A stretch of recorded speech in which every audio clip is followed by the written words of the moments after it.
থলি কই?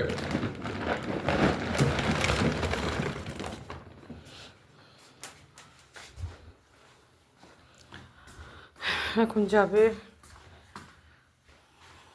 বাইরে, প্রচুর কুকুরের খাবার দেয়া হয়, কোনো সময় খাবার বানিয়ে দিই, কোনো সময় এই ড্রাই ফুডই রাখি।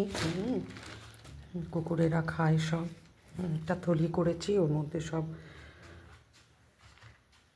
ঢেলে দিই। সবাইকে খেতে দিতে দিতে আসবে আজকে ছেলে, আর মাংস কিনে ওখান থেকে কাঁচা মাংস খেয়ে নেয়।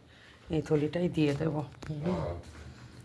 ব্যাস, হ্যাঁ নাও ধরো, ওকে দিয়ে দেবে, ইয়ে করে নেবে, ও দিয়ে দেবে মাংস টাংস যা হবে ও দিয়েই আসবে, তোমাকে আর ইয়ে করতে হবে না। নাও ধরো।